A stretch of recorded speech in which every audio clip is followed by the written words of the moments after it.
भगवाने काहे मारी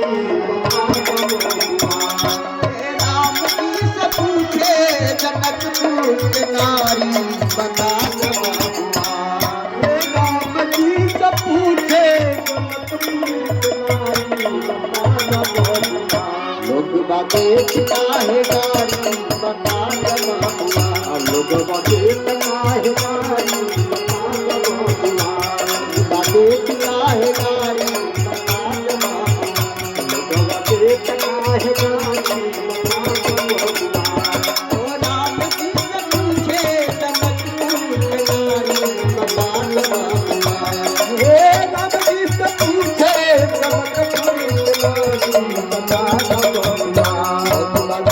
काहे गारी बता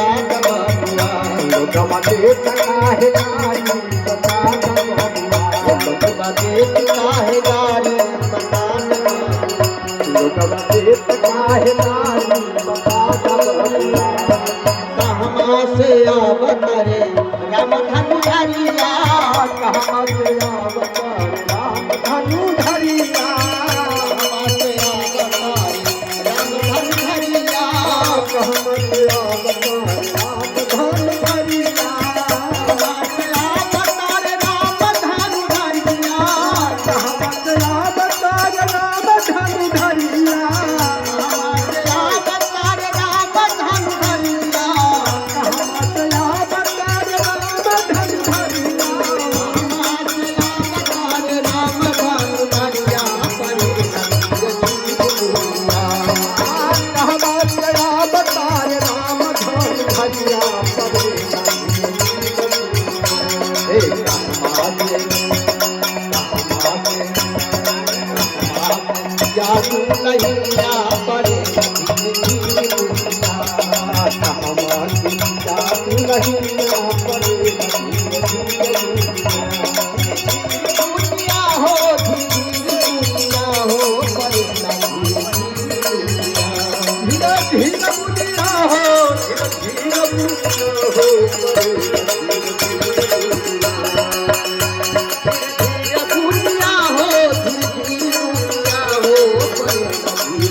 अवतार राम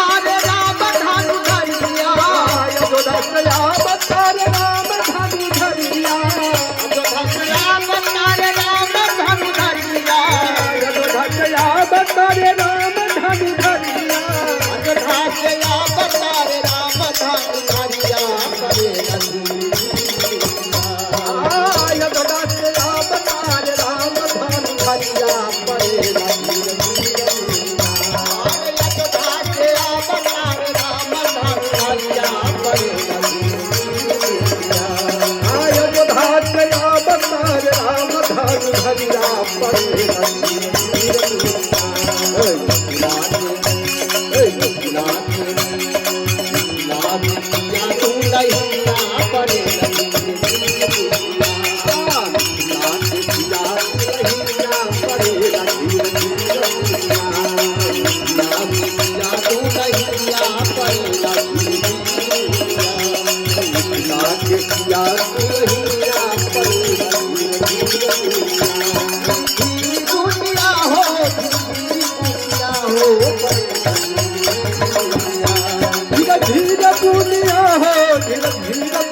हो